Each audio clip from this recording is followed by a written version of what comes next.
It was a cold, rainy evening in New York City.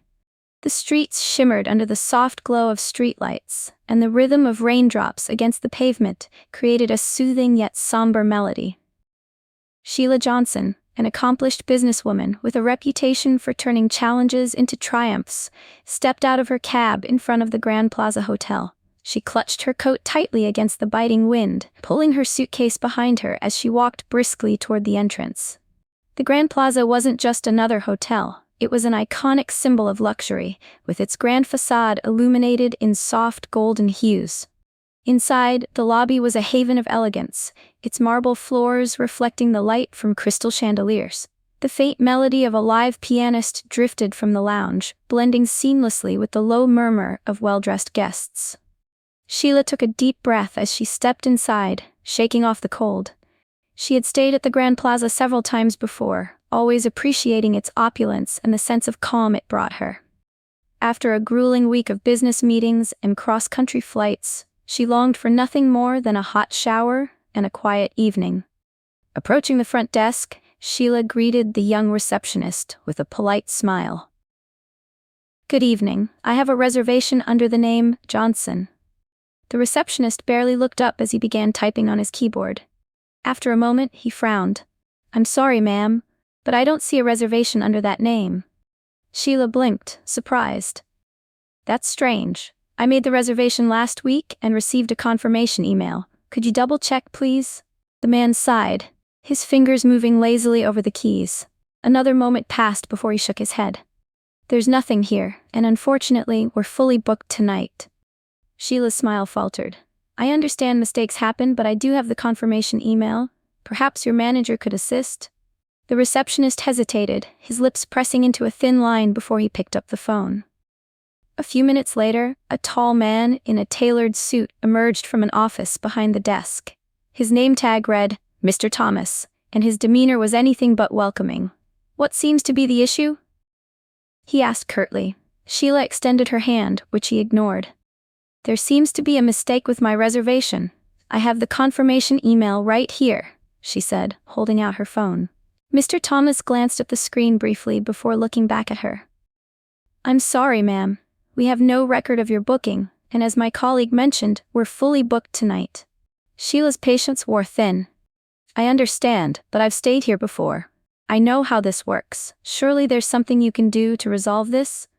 The man's forced smile didn't reach his eyes. "I'm afraid there's nothing we can do. Perhaps you should try another hotel." It wasn't just the words. It was the tone, the cold dismissal, the subtle yet palpable sense of disregard. Sheila had encountered this kind of treatment before, and while she'd long learned to rise above it, it still stung. "Thank you for your time," she said, her voice steady but cool. She turned on her heel and walked out into the rain, the frustration bubbling beneath her composed exterior. Standing under the awning, Sheila let the cold drizzle mix with her thoughts. The experience wasn't new, but tonight it felt heavier, more personal. She had been underestimated and dismissed countless times in her career, yet each time she had turned those moments into opportunities. Her phone buzzed in her pocket, and she quickly answered. It was Mia, her assistant. "Mia, I need you to look into something for me immediately," Sheila said, her tone sharp but controlled. "Of course. What's going on?" Mia asked. Sheila explained the situation, detailing the dismissive behavior she'd faced. "Find out who owns the Grand Plaza Hotel and how I can contact them tonight." Mia didn't miss a beat. "Give me 10 minutes. Sheila paced under the awning, her heels clicking against the pavement. The rain had lightened to a drizzle, but her resolve only grew stronger. This wasn't just about a reservation, it was about principle. The dismissive attitudes she had faced tonight weren't isolated. They were part of a larger problem she had fought against her entire life. Her phone buzzed again, and Mia's voice came through with precise efficiency. "The hotel is owned by a private equity firm. Their representative is in New York and reachable tonight. I've sent you his contact information." "Thank you, Mia," Sheila said, a smile creeping onto her face. She ended the call and immediately dialed the number Mia had provided. Within minutes, she was on a call with the representative, her voice calm but firm as she explained her interest in acquiring the property. The negotiations were swift. Sheila's reputation preceded her, and her financial capabilities left little room for doubt. By the time she hung up, she had secured an agreement to purchase the Grand Plaza Hotel. The following morning, Sheila returned to the hotel, her presence commanding attention as she walked through the lobby. The same receptionist and manager from the night before stood behind the desk, their expressions shifting from confusion to alarm as they saw her. "Good morning," Sheila said, her voice as composed as ever. "I thought I'd let you know that as of today, I own this hotel."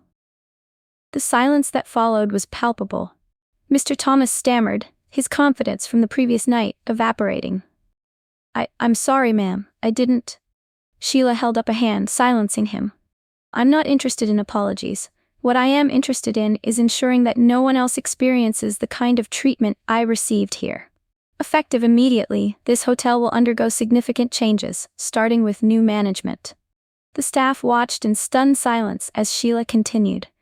"We will implement policies of inclusivity and respect. Training programs will be introduced, and I intend to hire a more diverse staff to reflect the values this establishment will now uphold.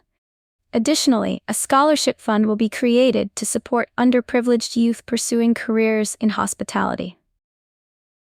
Over the next few months, Sheila's vision transformed the Grand Plaza Hotel. The staff underwent rigorous training to prioritize inclusivity and customer service. Sheila brought in a team of experts to revamp the hotel's operations, ensuring that every guest felt valued and respected. The media quickly caught wind of the story, highlighting Sheila's actions as a beacon of change. Interviews, headlines, and features celebrated her determination to turn a personal slight into a force for good. Standing in the newly renovated lobby, Sheila reflected on how far the hotel and she had come. It wasn't just about owning a luxury property. It was about creating a space where everyone belonged, regardless of who they were or where they came from. As she looked out at the bustling city beyond the glass doors, Sheila allowed herself a rare moment of satisfaction. She had turned frustration into opportunity and injustice into empowerment. This wasn't just a win for her, it was a message to anyone who had ever been underestimated or dismissed. The Grand Plaza Hotel stood as a testament to the power of resilience and the importance of fighting for what's right. And for Sheila, that was the ultimate victory.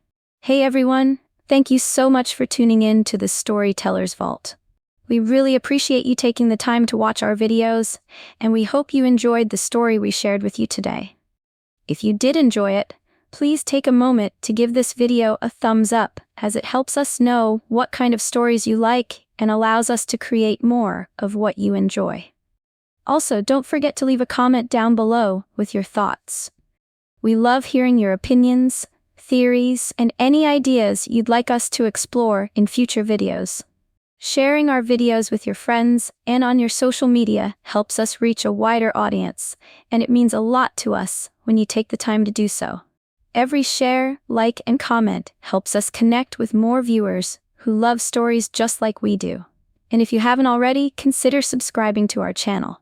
By subscribing, you'll be the first to know when we upload new and exciting videos, and you'll never miss out on any of our latest tales.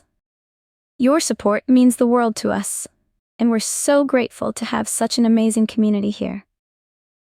Thank you again for being part of the Storyteller's Vault family.